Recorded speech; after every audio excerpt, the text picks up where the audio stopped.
welcome here in Berlin and worldwide when you are participating around the globe. Therefore, also good afternoon, good evening.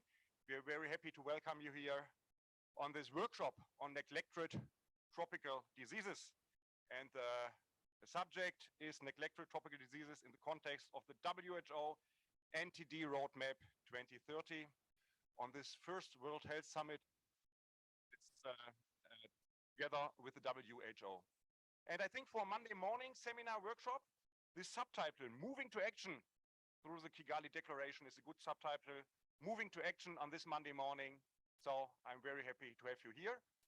In South America, neglected tropical diseases are not only present in Africa or in Asia, but also in South America. And this morning, we are now here in the room, South America. Just were talking to Dirk Meyer this morning. Oh, it's quite close here in Berlin to travel from one continent to the other. So it was only 10 minutes coming here to South America. So I'm very pleased that so many delighted speakers are with us this morning. And it's a workshop, but I think we have 7 speakers, so it's a lot. So, I will promise you, like every year, that it will be a really workshop, so we will have at least 30 minutes of discussions. And the discussions, I think, are always the most interesting movement. So first we will have short inputs from all the speakers, and then we will discuss all topics together after all the presentations. So, and Achim Hörauf from the University of Bonn is my co-chair this morning. My name is Carsten Köhler. I'm from University of Tübingen. We are also both in the board of the German Network Against Neglected Tropical Diseases. And yeah, we are, I think, ready now to start. And we will introduce the speakers always before they start. So may I hand over to you, Achim? Yeah, thank you, Carsten, and also welcome from my side to the audience here in the room and also the audience via Zoom. Before we start with today's agenda in this workshop, I would like to, with me, to commend Malicella, who died from severe illness last year in 2020, beginning of 2022. For more than 20 years, starting at times when she was still a postdoc in London and later in her homeland, Tanzania, doing research, clinical research and lymphatic filariasis research. We did several projects together. And it was already clear at that time that with her prudent foresight, she would shape Tanzania's national program for NTD elimination in a particular way and become one of the most prominent programs in Africa. Consequently, she served several years as a general secretary of the Global Alliance for Elimination of Lymphatic Filariasis and later as director of the Tanzanian National Institute of Medical Research. Eventually, her deep knowledge and skills also in designing programmatic movements forward and establishment brought her to become director for entities at WHO. And she was one of the key architects of the roadmap, as you may know. I think it was also her merit that several of the key features made its way into the roadmap, such as the parameterization of measurements of success, the cross-sectional approach, where we discussed a lot also here in our network, and also inclusion of young people as ambassadors for the awareness against NTDs and their control. I would want to say that the roadmap would not have taken the shape without her. And we lost a great scientist, a great charismatic ambassador for the fight against NTDs, and a great friend. So I'd like you to commemorate a minute before we start.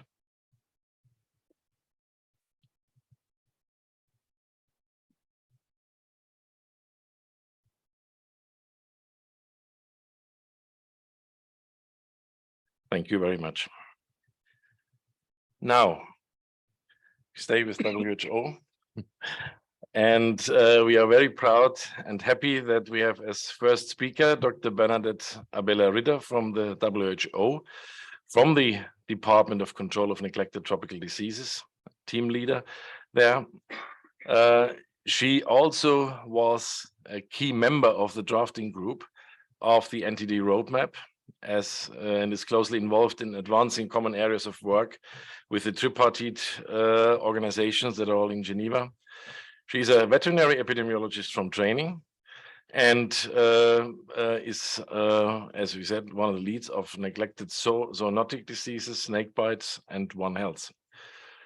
Her talk will be on how to embed Kigali into the roadmap of the WHO against NTD controls. Please.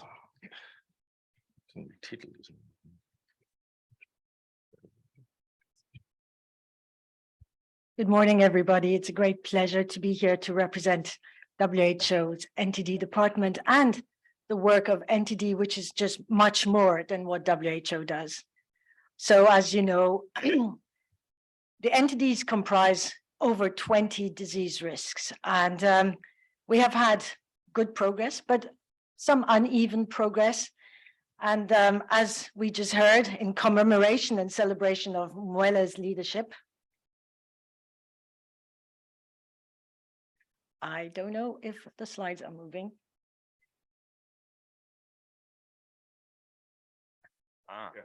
Okay.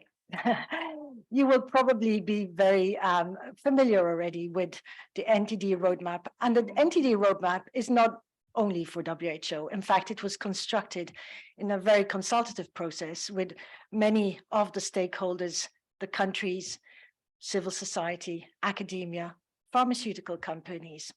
Many people have and organizations have inputted into this, because we know that the health sector alone cannot make progress and the impact we are envisaging on our own. We need the other actors to be involved and participating actively. So this new roadmap has a new way of looking at things, really trying to integrate NTDs so that they are not a standalone way of working, but really trying to integrate the NTDs into national programs so that they are part of the universal health coverage, part of where people go first to primary healthcare services, looking at mainstreaming and integrating these NTDs, not only across the different entities. As I said, we have 20 different entities. Not all of them match together to be done in an integrated way, but we can find places where we can leverage our work together and make more progress, more effective implementation. And of course, coordination is key. So many actors, so many diseases, so many moving parts, really. We need coordination. Not always easy. Coordination of so many diverse actors, trying to avoid competition. That happens too. And so we need to really be working together in an open, transparent way in order to make sure that we are achieving what we are looking for. Improved health of people. This is it. We are not just looking at the numbers. We are really looking at improved health, well-being, and development. Also, NTDs really do touch a specific population, right? The most disadvantaged populations that often have very difficult access to health services and other services. Just to go back to the roadmap as well, there are now multiple companion documents that support the implementation of the roadmap. Of course, I'm very keen on the One Health portion of the NTD roadmaps. There's a sustainability framework. If we're looking to really remove NTDs and stop them being neglected, we really need to be looking at sustainable ways of removing the source of the risks with innovative ways of going about things, bringing on the other sectors more effectively, the animal health sector, the WASH sector, vector control, not only working on NTDs, but working also on malaria and other vector-borne diseases. And so here is just a quick snapshot. I don't want to take too much time because we have time at the end to discuss, and I think that's most important. But really what you see on this map is the green parts are really showing where we're doing okay, we've got the right sort of constellation together to make progress. The yellow shows us orange yellow. We're sort of okay, but we need more help. And then, of course, the red shows that we have very big gaps. So here is a gap assessment where we have the technical gaps. We're doing okay there. We have a lot of tools, bringing them to the field, bringing them to the communities where it actually makes a change in people's lives is where we sometimes stumble. We need to make sure that these tools we have are adapted and that we have those access pathways to reach the populations that we need to access. We also look at strategy and service delivery. A lot of progress has been made, but when you look at the first two diseases, yaws and guinea worm, yaws is a disease that's meant to be eradicated by 2030. We do have a donation, but actually very little implementation, very little uptake. And so progress is really, really very slow. Resources are very, very tight. If you look towards your left of the screen, you see that there are lots of red dots there. And a lot of them are the ones where the diseases are the complex diseases, where policymakers says, oh my God, we have to do something in the humans, something in the sanitation, water sanitation, something in the animals, too complicated.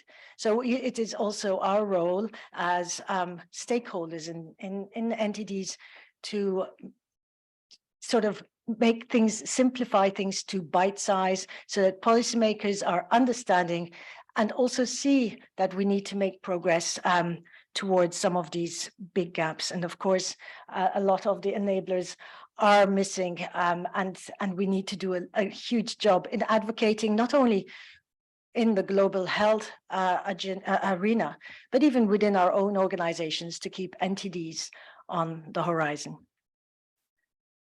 So just quickly to look at COVID's impact. So the NTD roadmap was endorsed in 2020 during the heat of the COVID pandemic. And here's just a little chart around the reduction of people seeking care for some of the entities. And these are rather small numbers when you look at them actually, because data for many of our NTDs is really quite weak.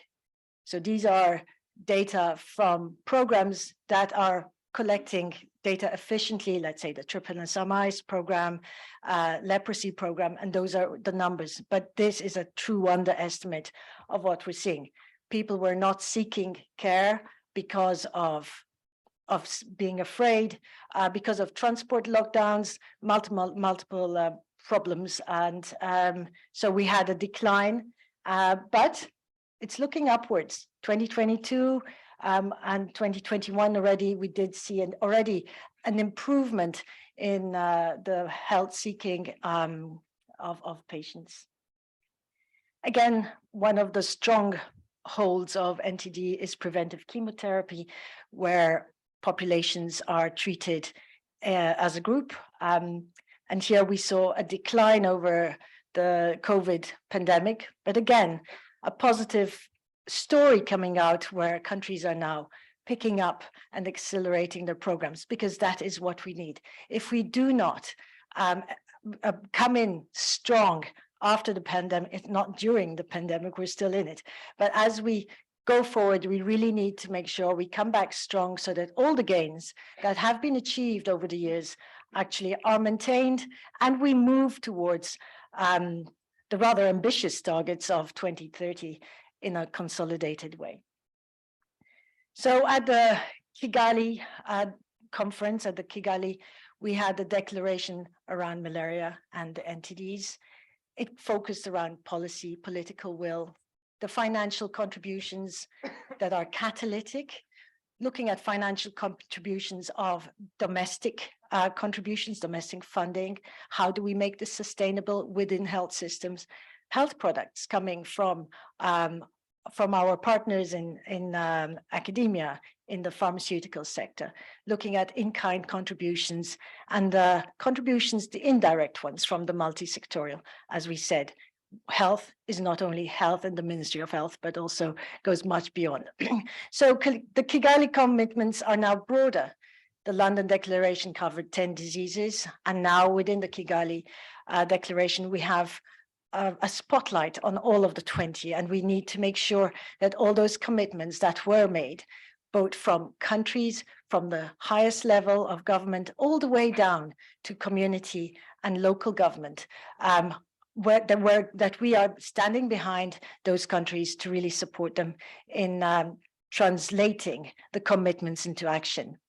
But also looking at the commitments from across the board, new commitments for the NTDs that have actually not been supported in the past. And of course, I will also speak on my area of work. The German government announced the support towards global rabies elimination, for example, by supporting other sectors, not only the health sector, in order to get rid of rabies at source. We have a new commitment, for example, for GSK on albendazole for echinococosis management. So new commitments, as well as all the ones that have sustained the progress for the NTDs. And as we look at what those commitments would mean as we move towards the targets set out in the roadmap, it is not only changing the situation in populations who are affected by NTDs, but NTDs bring a much more to the health system. They bring access to these populations. The workforce is already trained and can be reprogrammed, in fact, to pandemic preparedness because the workforce is the same. Surveillance systems of NTDs can actually be the alarm signal for what is emerging from communities where otherwise we wouldn't know really what would be happening. So NTDs provide the health system with a very powerful capacity for not only NTDs, but for the wider. And so as we look forward, and I'm done, as we look forward, we need to keep in mind that it is really around the development and the opportunity for prosperity in people and health for all that we look forward to in really bringing those commitments into action. We have 8 years left. We really need to accelerate, and we look forward to truly coordinating, working with you so that all our work converges to a joint impact on the lives and well-being of people, of you, me, women, men, and children. Thank you very much.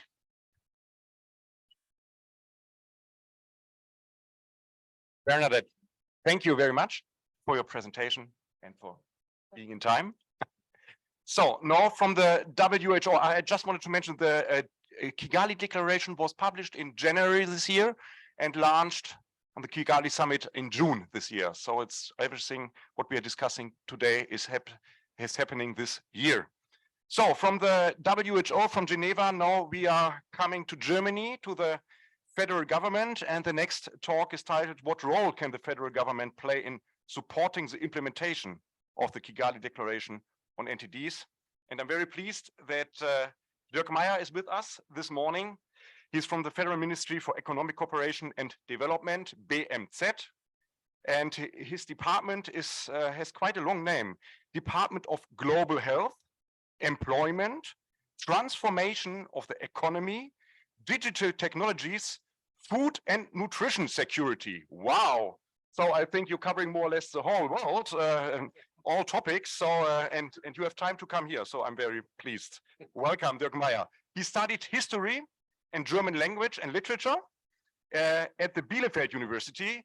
All of you who are living in Germany, Bielefeld is a city which does not exist, we are saying, but it seems to be that Bielefeld has also a university where he studied. And then he headed, and he studied also in Ireland, and then he headed the office of the member of the European Parliament for the members of Ostwestfalen-Lippe. This is part of North Rhine-Westphalia. And then he worked several years in various ministries in the German federal state of North Rhine-Westphalia, where I'm born. So it's a very nice state, federal state of, of our republic. And then he was Director General at the Ministry of Innovation, Science and Research, and of the Federal Ministry for the Environment, Nature Conservation and Nuclear Safety. And then he came here to take over his department, which has quite more names in the subject. So it's very nice having you here. The floor is yours.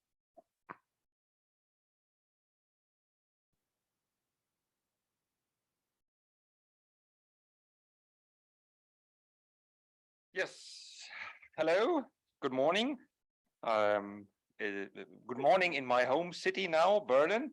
I'm very glad to start this morning with this panel discussion. And just to make it quite clear, I'm not an avatar, but I'm a real person. So even coming from Bielefeld, and I can assure you the city does exist, and it's a very nice city, actually. So I'm glad to be here, and I would like to start with some experiences I made a couple of hours ago. I attended the last days at the autumn and annual meeting of the World Bank, just coming back last night.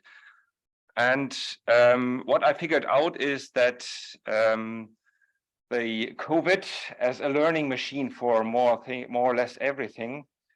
There is a common consensus about the question of multiple crises, and that the building of resilient systems is becoming the top agenda we have for the next at least decade, years, maybe decades.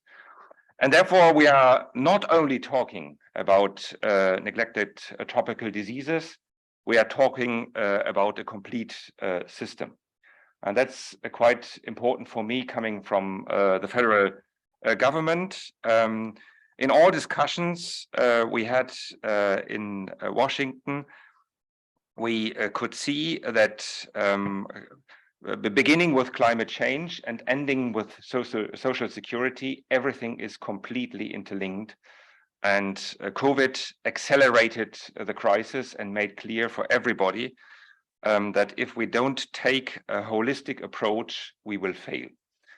And therefore, I also have to make clear, we just heard that coordination and cooperation is essential. Interdisciplinary cooperation and collaboration. That means the time ran out of having competition between institutions, approaches, and things like that. That's what we have to try also in the federal government. It's really a challenge for all of us. We are all trained in being very strong in our disciplines, institutions, and so on. But really to work according to a holistic approach is very encouraging. So when we talk about NTDs, we talk about the effect on the poorest of the poor. And therefore, we are talking about poverty. We are talking about the access to healthcare systems. We are talking about clean water. We are talking about food security, and we are talking about social security, just to name the most important ones. And therefore, my division is trying to put all these things together in one approach. And I forget to talk that everything has to be seen under the gender equality umbrella also. So therefore, it's a lot to do. And now the question, of course, is what does the ministry, what does the German government is doing with that? And the first thing, of course, was that we decided with the minister to design the Kigali Declaration, and that we support this holistic approach, which is inside the Kigali Declaration from the beginning on. And our main focuses are three pillars. The first is trying to strengthen resilient healthcare systems and looking here at the primary health systems. The access for everybody to that is crucial, also for the NTDs, and therefore This is one of the main focuses we have in the BMZ and in the federal government. The second is using the One Health approach as a holistic approach. I just mentioned that when we talk about water, this is as crucial as talking about access to primary health care systems. And the third one is the question of social security. And that was the reason why I was at the annual meeting of the World Bank. Minister Schulze took leadership now in this question. You know that the World Bank is very much engaged in the topic of social security, but also the ILO has developed its global accelerator approach, but both approaches are standing a bit not in competition, but they are not integrated into one roadmap, and therefore Minister Schulze urged by the end of November to put all these approaches together in one roadmap and starting a longer lasting campaign in strengthening social security. And this is the third focus we have. And these three pillars are put together in the new core strategy of the BMZ. Some of you will know that before COVID, some experts thought that health systems could be part of other strategies in the BMZ. That was a failure. We decided during COVID and after COVID putting it back into the main policy matrix of the BMZ, and therefore we are developing now with the experiences of COVID a new core strategy of the BMZ, which will be discussed at the moment and released in the beginning of next year. And everything I just mentioned here will be part of this strategy, which will be a holistic strategy. So that's maybe for the start and for the input for the discussion, what we try to do and what we can do. And as you see, we try to be good learners of this learning machine COVID and trying to integrate these different disciplines into one strategy to help really fighting the NTDs. Thank you very much.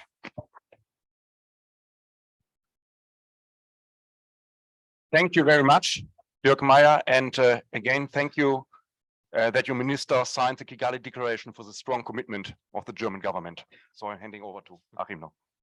Yeah, indeed. I think this was a very well respected move and brought Germany on the forefront of the roadmap agenda and in Kigali also. And that was, I think, something we are very happy about. Our next speaker is Dr. Aimable, and I'll let you pronounce your second name, otherwise I'll stagger.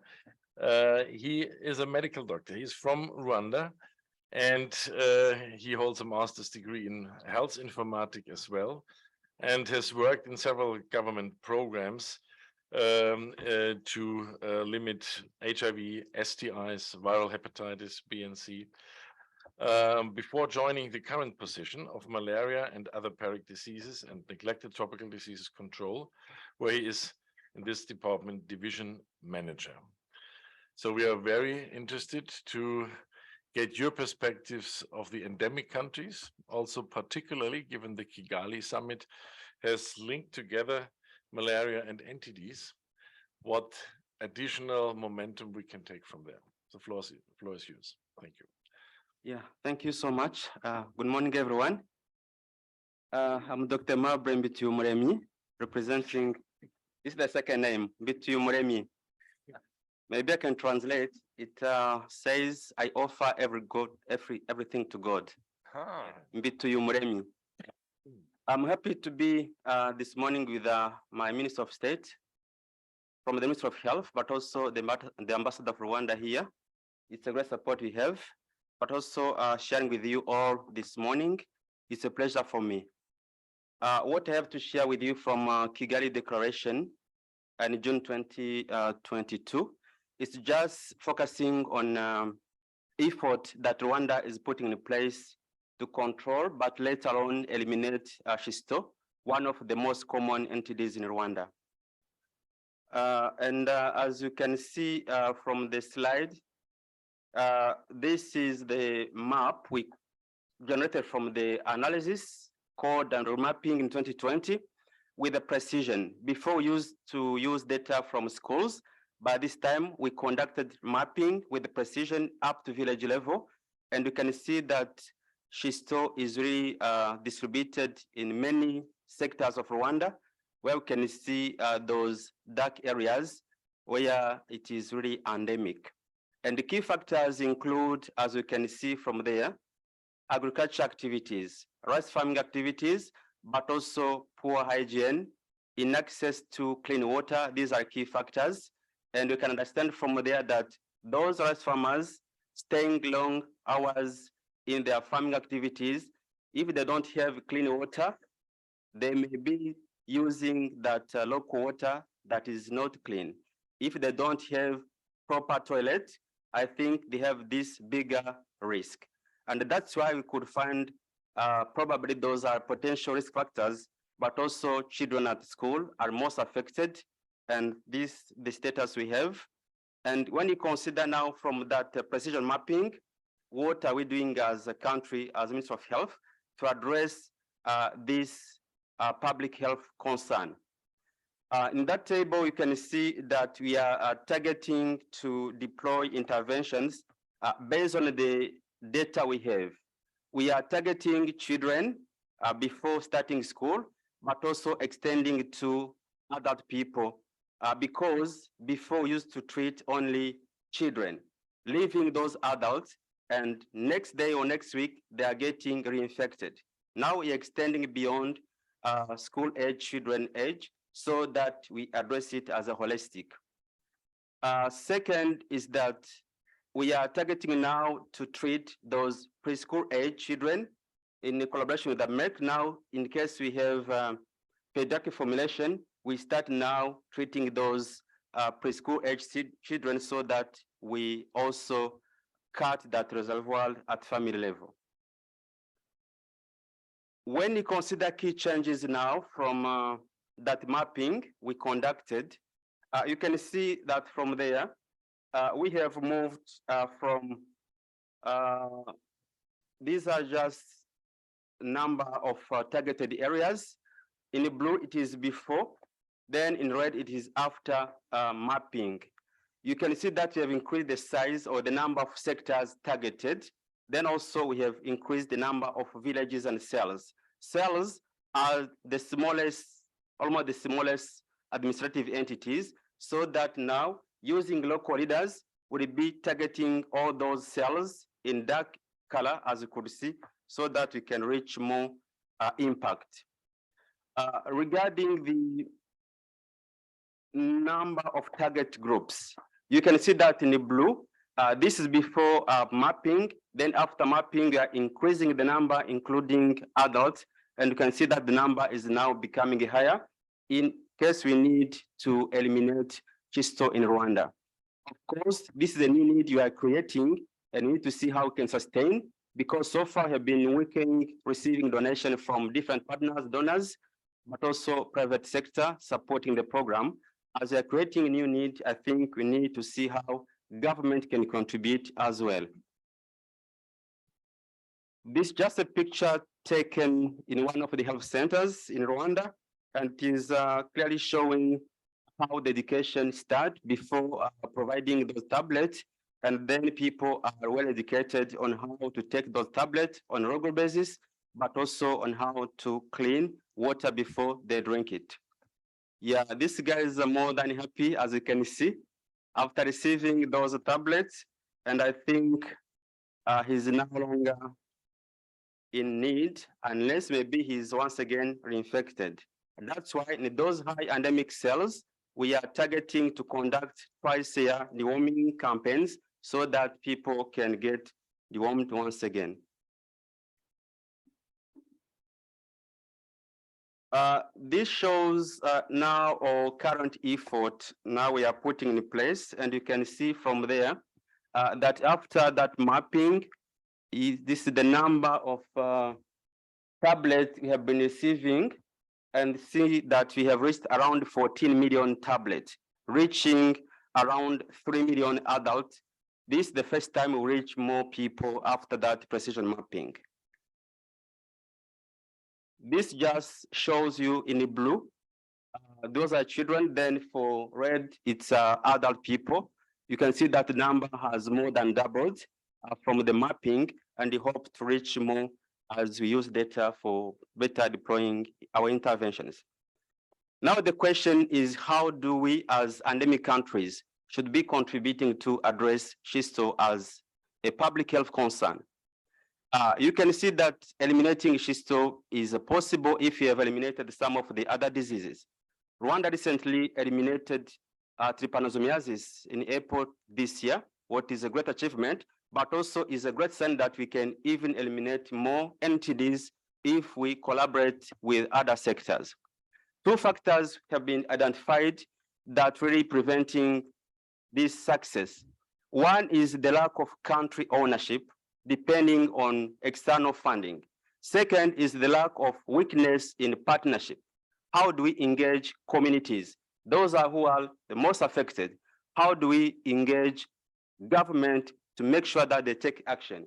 And I think from the Kigali Declaration, there was a firm commitment that government should start owning this as their own problem, not relying on external funding. What do we have in national budget in line with NTD's control? Not only malaria, not only HIV, but also NTDs as another block of disease we need to eliminate. And this is just a summary of what we have in our national strategic plan for NTD control in line with schisto control. You can see that we really need to have stakeholder collaboration. Addressing schisto is not really a business of Ministry of Health. Agriculture is beyond Ministry of Health. If we don't have Ministry of Agriculture on board, if we don't have local leaders on board to make sure that people have access to clean water, they have a toilet, we may fail. We can deworm today, but tomorrow people get reinfected. This is worth of resources if we don't have all stakeholders committed. Decentralization is very key in our context because having central level going on the field is challenging, but using teachers at the school, using community health workers, this is really effective because they are the ones staying next to the communities which are affected. So far, we have created the One Health policy, and we can see that so far we have cluster ministries jointly working together. We have also at continental level, those are partners, stakeholders that identified through the Kigali Declaration. ALMA at continental level is regularly collecting data from all countries in Africa in line with NTD control. What is the coverage in the MDAs, but also WHO and World Food Program supporting. The End Fund is very key in providing support to get donations. And of course, we have Merck supporting for praziquantel. And recently we started working together to make sure that also preschool children are addressed as well. And we have research institutions, University of Rwanda, and we have very key civil society organizations mobilizing communities. And lastly, but very important, local communities are very key in addressing their own problems as their business. With this, I thank you so much for your time. And this just to say that NTDs, we can eliminate them if we play our role very importantly, and we engage everyone who is to be called for action. Thank you so much.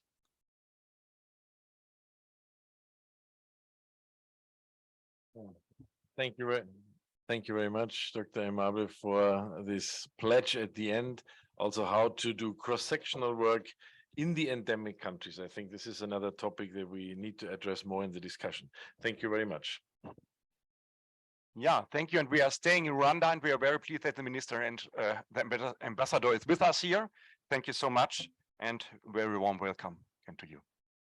So we stay in Rwanda, and as you know, the German Network Against Neglected Tropical Diseases is a joint activity between academia, NGO, and the private sector.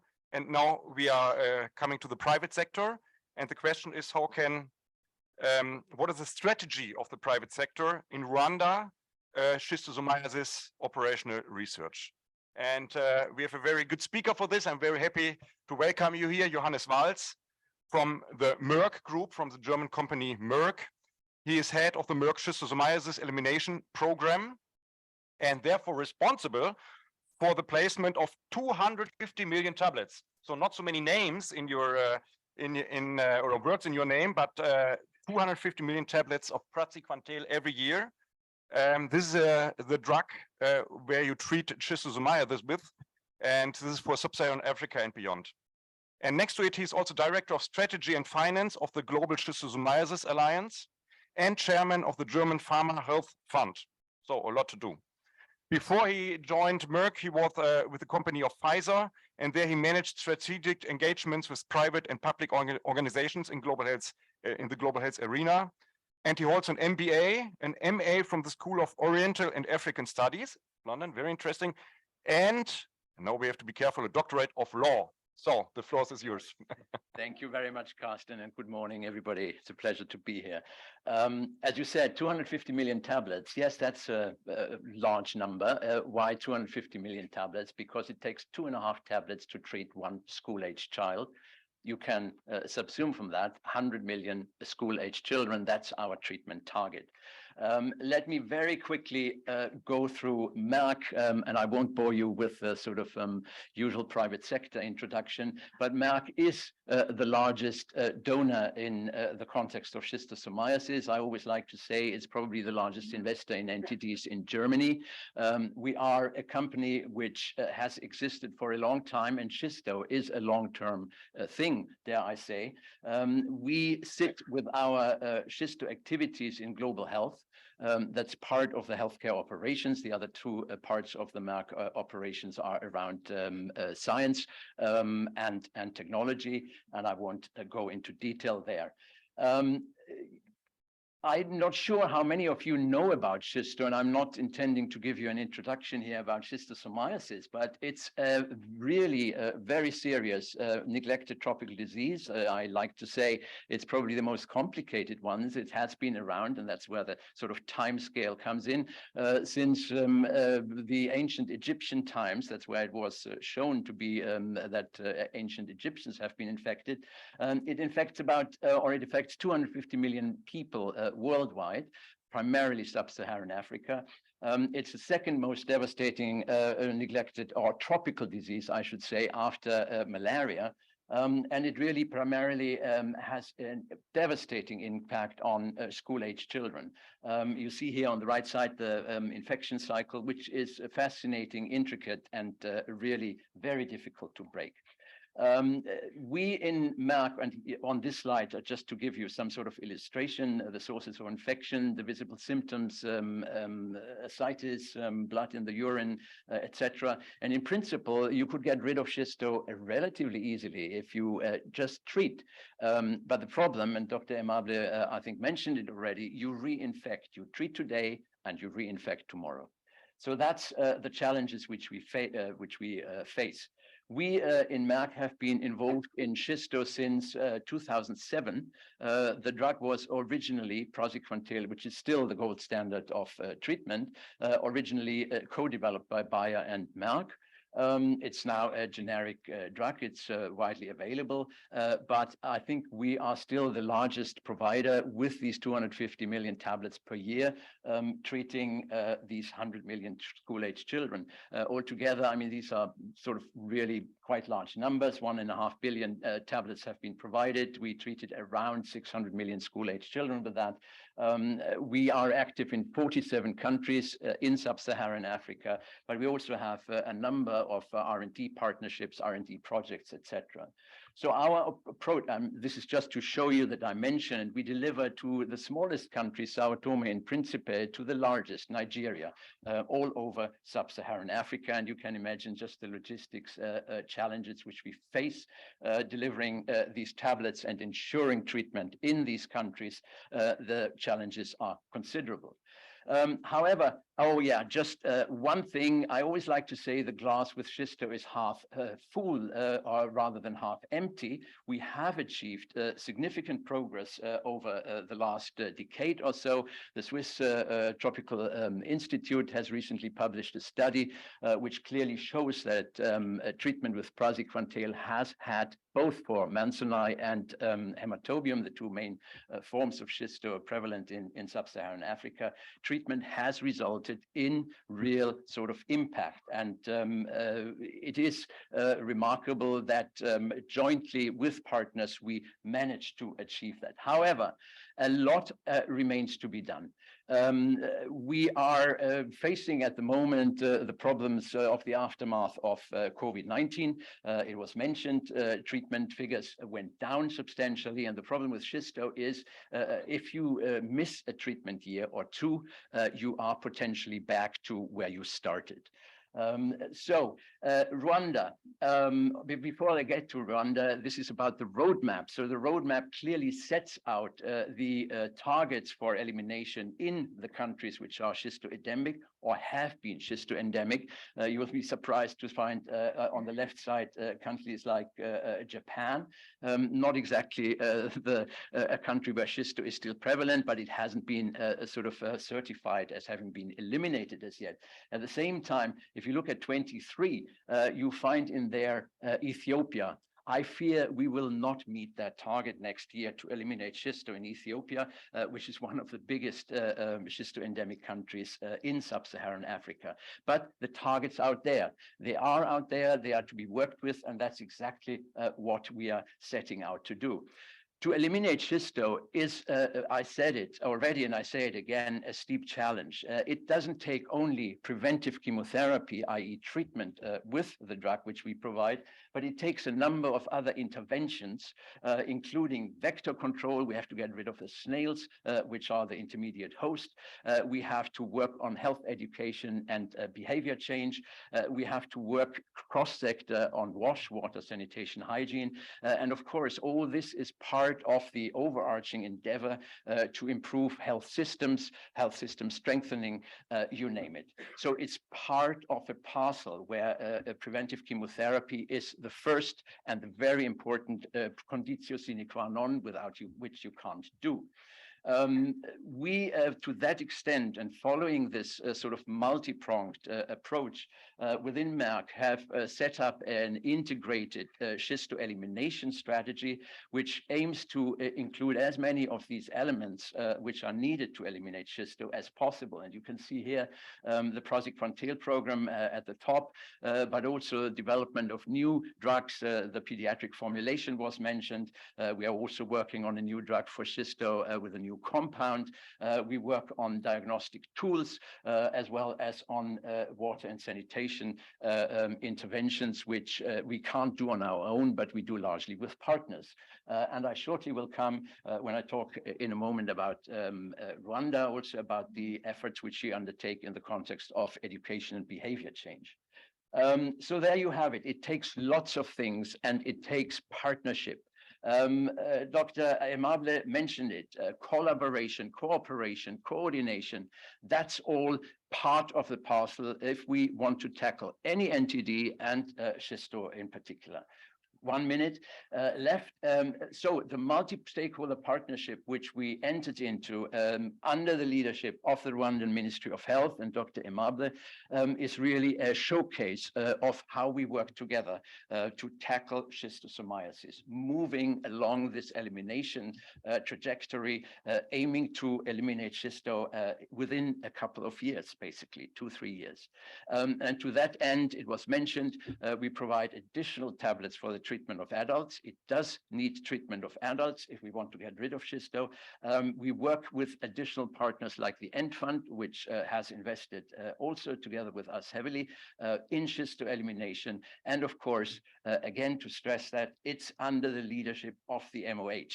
It's the ministry which set up the strategy and determines how we actually do that. Lastly, just to give you the flavor, communities need to be involved.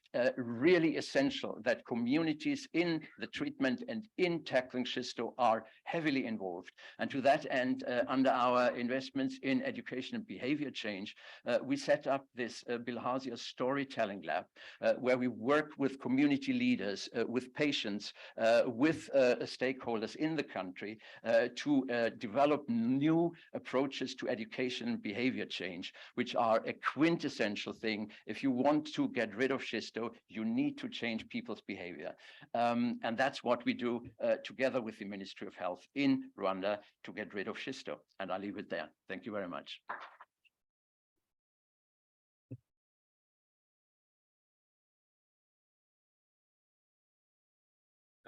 Thank you very much, Dr. Walz, for this impressive talk with the many figures and also showcasing. I think particularly schisto is one of the showcase NTDs where the integration of water sanitation and behavioral changes is actually doing at least as much as the tablet distribution. So I think we can make the case with this disease very much. Our next speaker will bring about the aspects of community involvement and also social security, I think. It's Dr. Moses Okwi. He is a research director of a consulting firm in South Sudan and also consulting researcher at the Christian Blind Mission. He has done a lot of studies also measuring impact, measuring social awareness, not only in South Sudan, but also in other countries where there have been conflicts. And we are very much interested to hear your contribution. So the floor is yours. Yes, thank you.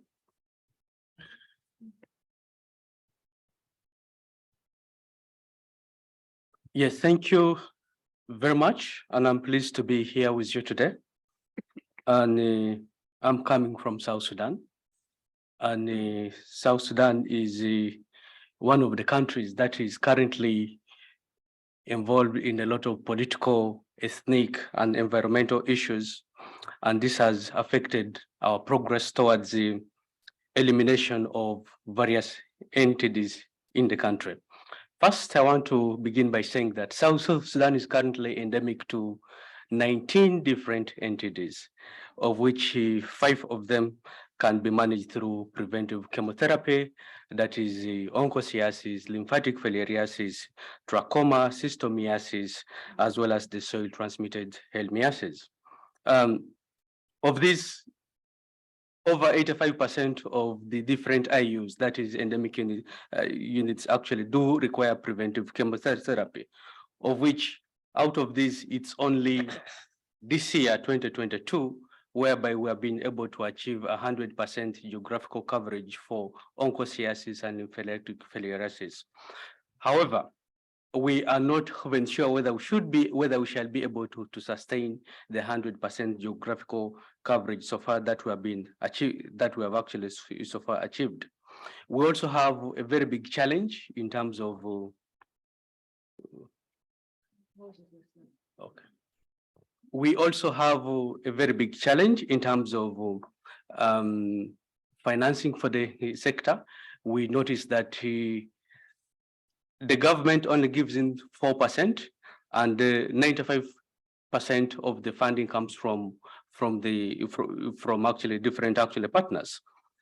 We also have a very huge burden in terms of the negative perceptions and myths towards NTDs in the country, including the mass drug administration exercise. For example, you would note that in some of the researches that have done, communities still attribute onchocerciasis to be caused by witchcraft, lymphatic filariasis to be caused by a prick on a thorn when somebody steps onto an elephant's feces, which is containing a thorn. That's when you get lymphatic filariasis. Schistosomiasis, on the other hand, is attributed to eating of feces of, is attributed to eating dead meat of actually of meat of dead animals, which is also a very big issue. Trachoma, on the other hand, is attributed to eye contact with an infected person. So you can really see this kind of myth around these entities affect ultimately the treatment options which are undertaken by these communities, but also affect the uptake of mass drug administration exercise that we always have. We also have a huge challenge that we have very many hard to reach populations, especially the nomadic pastoralists. In the country, approximately 70% of the population is actually involved in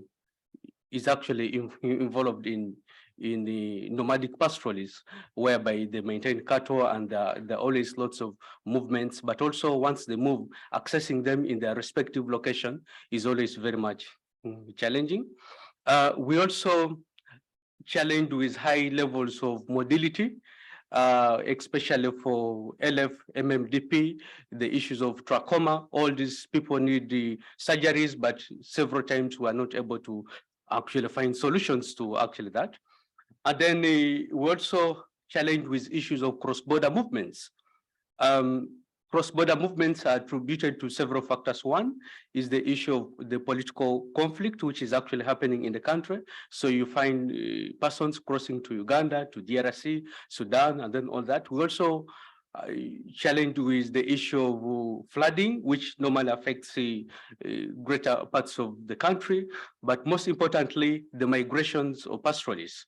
So making sure that they receive treatment from wherever they've actually moved to, maybe in a different country, also becomes a very big issue. We also have a challenge whereby most of the approaches currently being used in management of entities, you find that they are not community driven. Most of them, you find that planning is done at a higher level, but we want to ensure that probably we adopt a bottom-up approach to management of these entities. We also have issues of access to sanitation, water hygiene and sanitation facilities.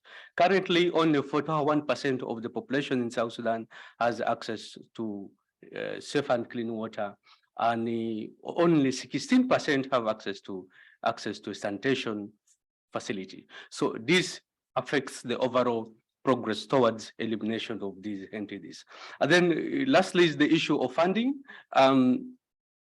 We are always struggling to ensure that our approaches are comprehensive in nature, in a sense that you'll always find yourself removing off certain activities from the program, which are really considered very critical, given the fact that only 4% of the health sector budget is actually always obtained. So this always becomes a very big issue for us. Oh, there's only 2 minutes left. Yeah, thank you. Also wanted to highlight the fact that we need to drive further the community-directed approach. We need communities to be at the center in terms of decision making.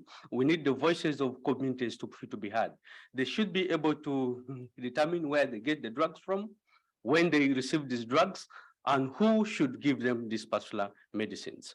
So this is something that we feel like would actually enable us move forward. So we need to increase in local partnerships, linkage to health systems, but above all, really strengthen community-driven processes. We need to strongly support the health sector systems strengthening by improving access to medicines and supplies. We need to improve infrastructure because currently only 45% of the population is within a 5-kilometer radius to a health facility. We need to improve the health workforce in the country. Then also we need to improve overall health service, the law of delivery, currently you would note that only 30.4% of the health service, the low poverty score is actually recorded in South Sudan.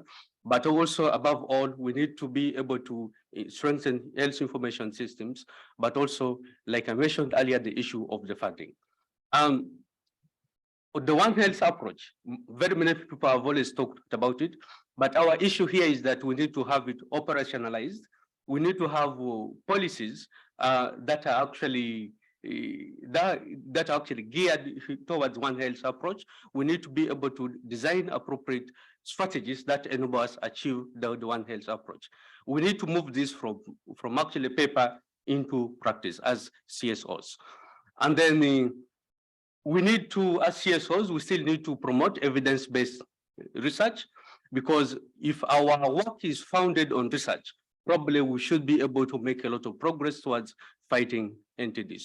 For instance, we need to explore in detail the relationship between onchocerciasis and the nodding syndrome. We also need to improve the quality of data, because sometimes uptake of MDAs is affected because our data that we are using for reporting maybe is not very much effective. But also we need to see our current strategies on fighting NTDs working. For instance, when you talk about using community drug distributors, is it the most effective way? Have we evaluated our approaches whether they are really the best? So with that, I want to thank you for listening. Thank you.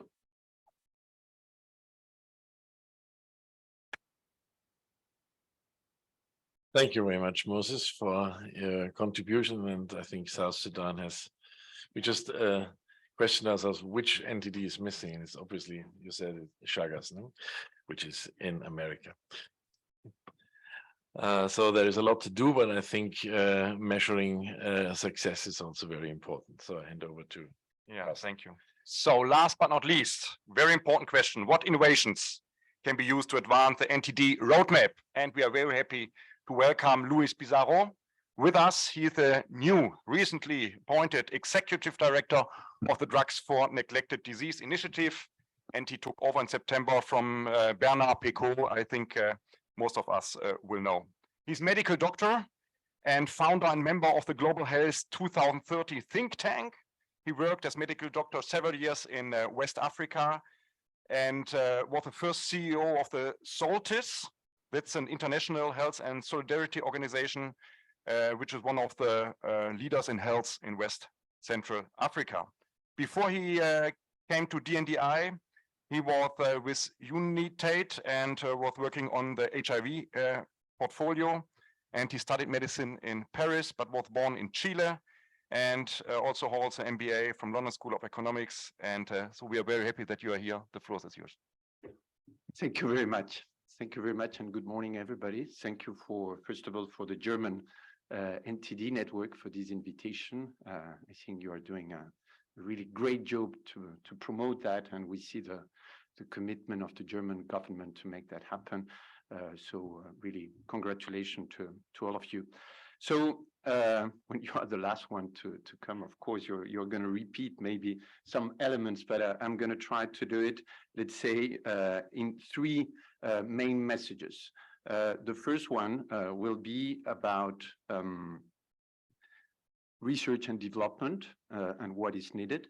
The second one will be around partnership, and the third one will be around access. Okay, so for those of you who don't know DNDi, just on a few words, you see here, DNDi was created in 2003. I think it's important to have in mind that DNDi was created by, first of all, national research institutions like Fiocruz in Brazil, Cameroon in Kenya, ICMR in India, Institut Pasteur in France. So this is important because it comes from the field, from the countries affected by NTDs. Second, of course, it was an important initiative also supported by and launched by MSF, Médecins Sans Frontières. And third, was also supported by TDR, WHO.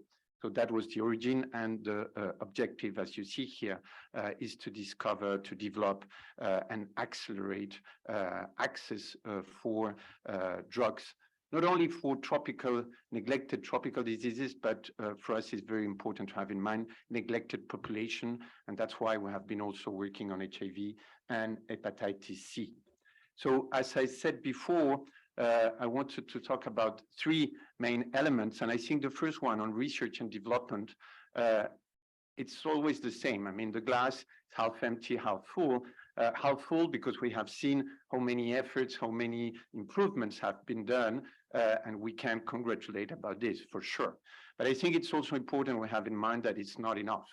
There are still, as you said, some diseases that don't have correct, safe, affordable, efficient treatment. You talked about Chagas. That's the case. We are not satisfied about leishmaniasis. We're not satisfied about mycetoma, that it's really neglected. So we have a lot still to do on research and development. And you mentioned Schisto just before, and we were exploring at DNDi, and we think that there is still also a lot of things to do here. About new drugs, and you commented that, and of course, we would like to support the effort is done on new drugs to improve the capacity to treat Schisto. And there is also something we feel it's really very important, it's female genital schistosomiasis. We are convinced there is a lot to do on that. So we don't have to be too much successful on this because there is a lot of work to do. Second message about partnership. And partnership, I think we need to see at two levels. First of all, and you said that just before me, and thank you for that, the community level. When we say community, of course, we talk about patients. So we need to talk and we need to ask patients what they really need as a new drug. We're not going to decide here in Berlin, in Geneva, whatever, what are the solution for the people who are suffering from those diseases. We need to engage from the beginning with them to see, is it a pill? What about heat stable? What about, once a day, once a week? And what are the models of care we need to put in place? I said the patient, but of course, also the community health workers, because those are the ones delivering those treatment, those solutions. So we think this partnership has to be, first of all, at the primary healthcare level. Second, of course, at the national level, and we have seen here a lot of collaboration, and we think that this is really very important. And of course, at the global level, between public, private sector, really making these NTDs a common good, because it doesn't just own the public or the private sector, is something we need to address all together. So partnership at the different level. And the third one is about access. And I think here, of course, we think about access on money, on funding issues, and of course they are very important, but we need to think when we talk about access, what are the production issues? How about doing national manufacturing and how we promote and we support this national manufacturing? What about service delivery, the supply chain? What can be done in order to improve the supply chain? And at the end, as I said before, how we can have good model of cares, for instance, test and treat. If we want to have an efficient approach at the primary healthcare level, we need to have easy tools for health workers, for patients, and having, for instance, as we're trying to promote for sleeping sickness, we have moved from a treatment that was injectable with arsenic, killing 1 patient on 20, to now an oral treatment just with 1 pill. And we hope in the next year, 1 single treatment oral.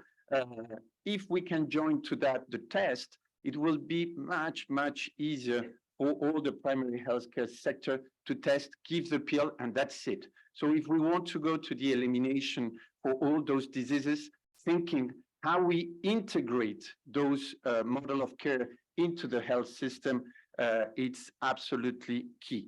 So I just would like to end saying those 2 messages.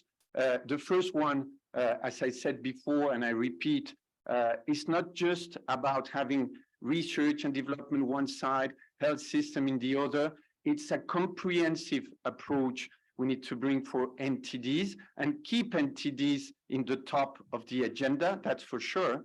And the second one is about the support that countries have manifested during the Kigali conference. There is a momentum at the domestic level and at the international level. We need to continue pushing for that. And of course, the NDI will stand very strongly to support all those initiatives. So thank you very much, all of you, for that. Thank you so much for your short and crisp talk. And again, thank you to all of you for giving us your inputs. Now the time is running, so I do not want to make too many words. So the floor is yours. Please ask your questions. And also the people who are online with us, they may also type their questions in the chat, and then we'll come up here on this iPad in front of me. But there are at the moment no questions, but already here's one in the room, please. First, please introduce yourself for a second, and then. Okay, hello. My name is Stuart Halford, and I represent Uniting to Combat NTDs, the global public-private partnership that represents the NTD community. Firstly, I'd like to thank all of the panelists for some really insightful presentations, and thank you to the organizers for holding this event. As has been mentioned, the Kigali Declaration on NTDs is an instrumental document to help leverage the required resources to deliver on the WHO-NTD-Roadmap. To date, we've secured 57 endorsements from organizations, institutions, and countries, which is a great starting point. But as the WHO recently highlighted in their case for investing in NTDs, we need to act now not only to safeguard the gains that have already been made, but to increase the funding if we are to achieve our common targets. So as such, we need even more endemic country and donor country endorsements and commitments, and would therefore like to take the opportunity to ask everyone here in the room, but also online, to act as champions in promoting the Kigali Declaration and in garnering further endorsements. My question for the panel, I've got two questions. I hope that's okay. I'll be very brief. And please address to whom? Yeah, okay. Not to all, please. So the first one really is to have everyone's answer. The recently published WHO case for investing in NTDs outlines key areas that needs urgent action if we are to achieve the NTD targets. So these include gaps in funding for diagnostics, monitoring and evaluation, access and logistics, and advocacy and funding. So given the theme moving to action, how are the respective organizations on the panel helping to close these gaps? And then my second question, which is for Dirk Meyer. Germany is a leader in NTD support, and for that we're extremely grateful. And Germany was, of course, the first donor to endorse the Kigali Declaration. So how can Germany help to get other countries, both endemic and donor, to support NTD programs, and in particular the integration of NTD programming into primary healthcare to ensure its sustainability? Thank you. Thank you very much. So who wants to answer? Germany. I can make it very short. Thank you for that question. To be a good role model. Sorry? Stand up? Yeah. Oh, okay. I feel a bit ashamed now. No, I can make it very short. I mean, being one of the countries first signing the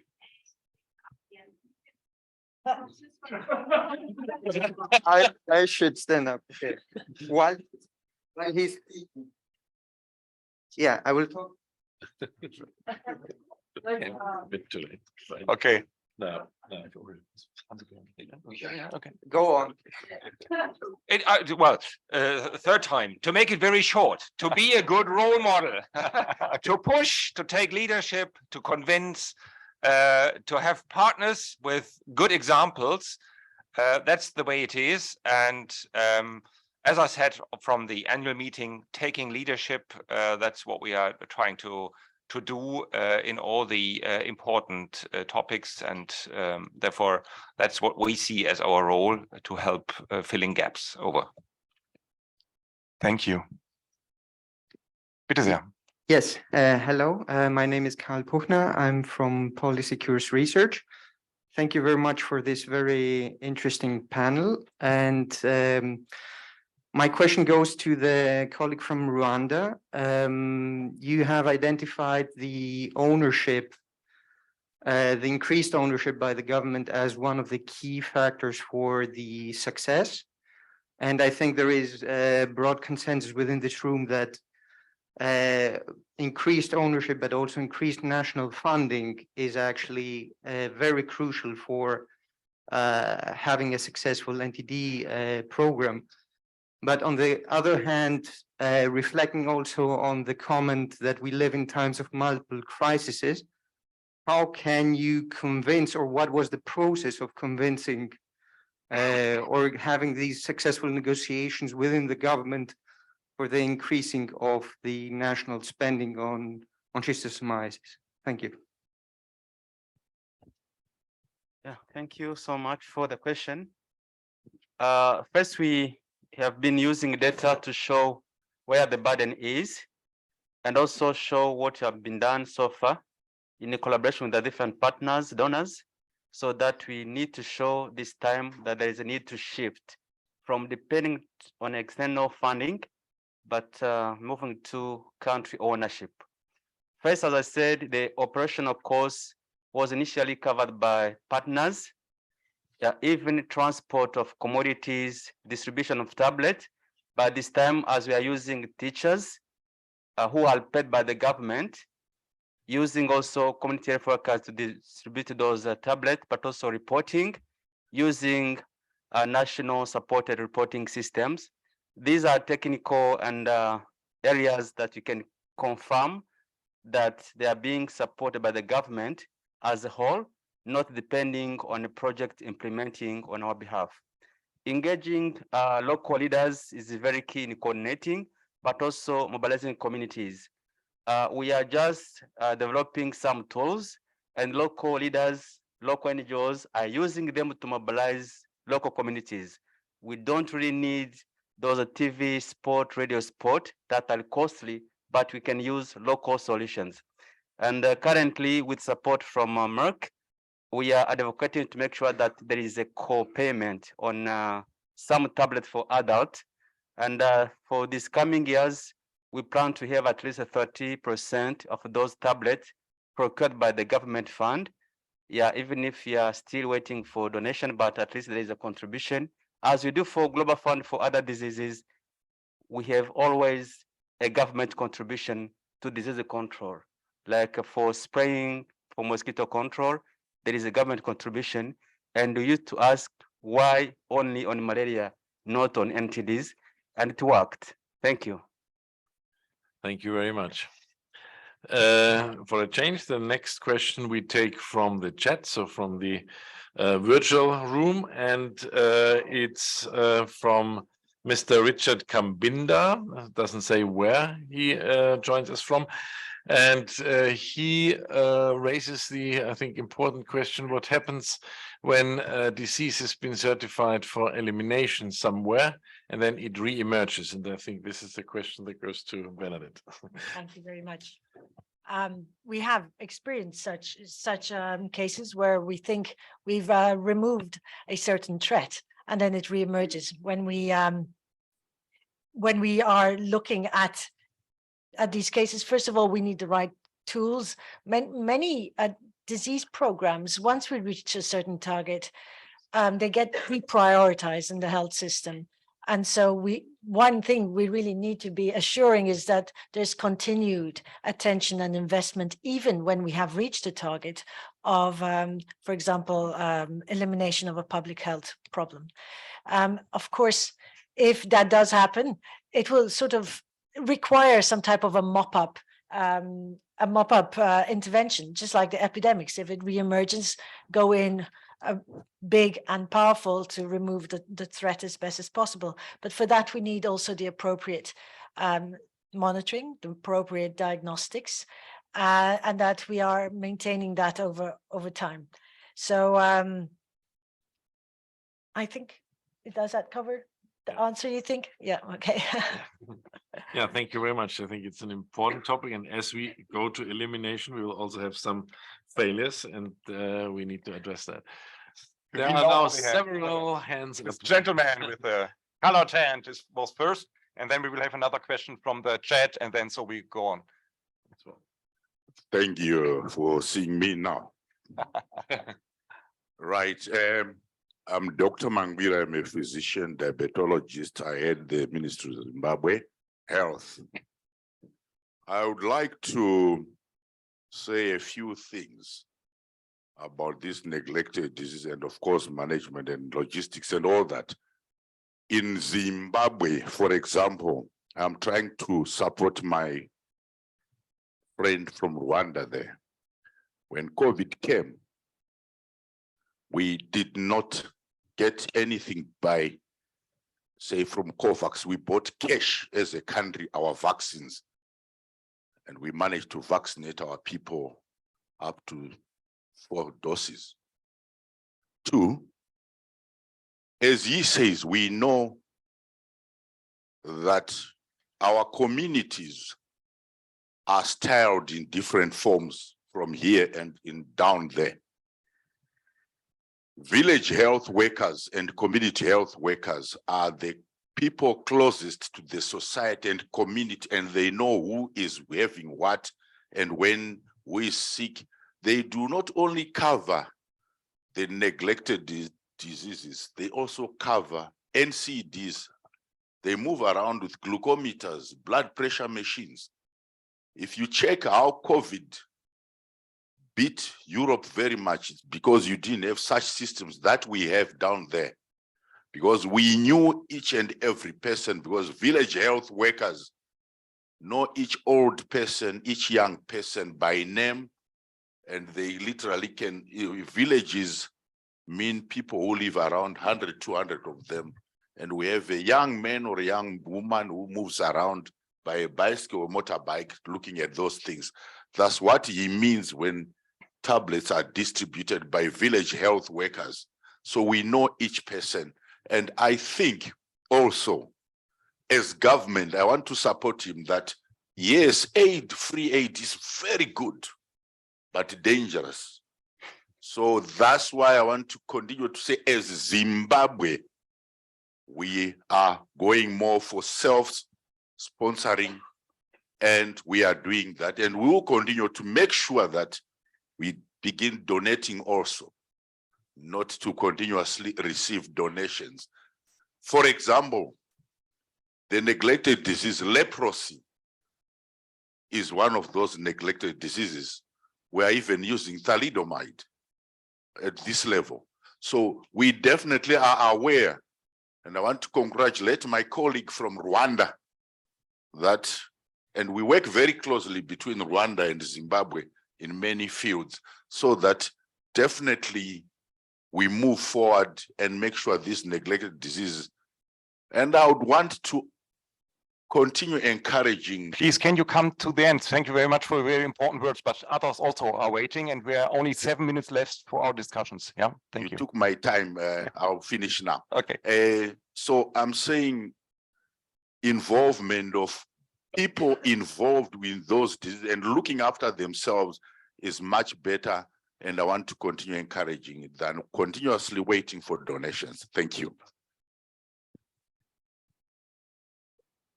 Thank you so much. So we have one last question from the internet, and then we will have one more here, and then I think time is over. So from a lady with the name Catherine Makalaba.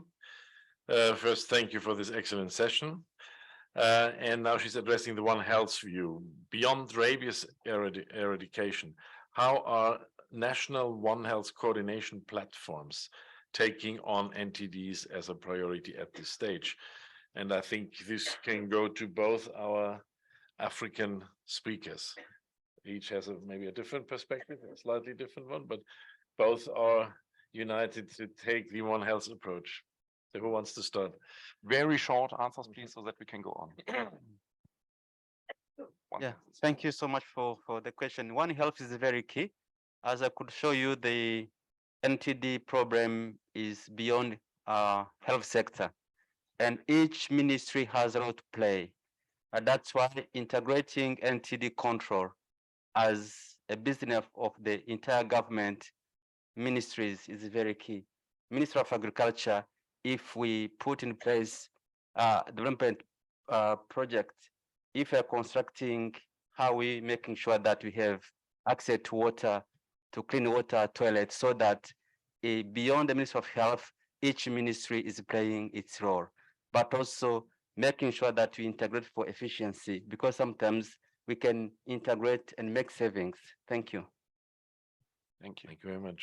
Yeah. This.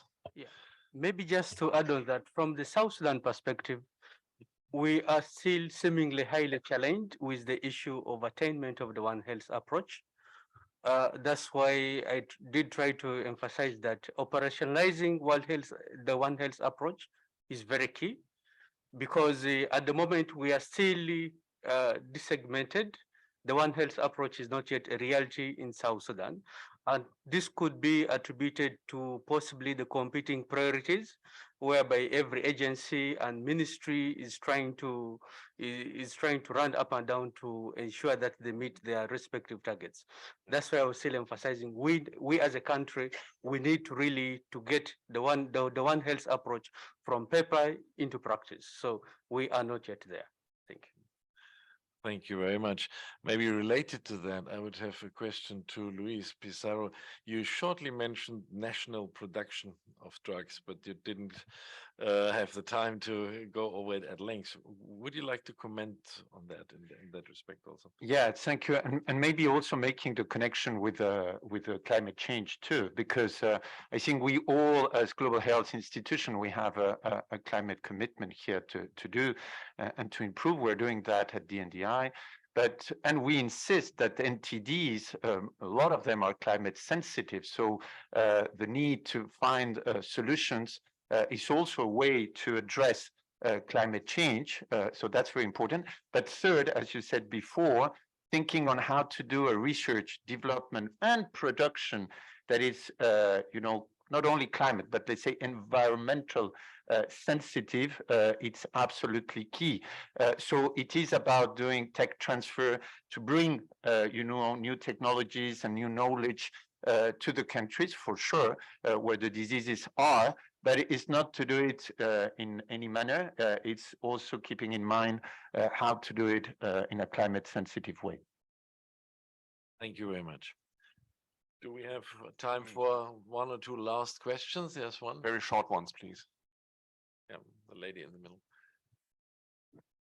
Sorry. Hi, my name is Soz, and I'm here as a representative of the International Pharmaceutical Students Federation. So as a federation, we have access to, pharmacy students all over the world, from a local level to an international level. And we're obviously very passionate about public health and a global health perspective.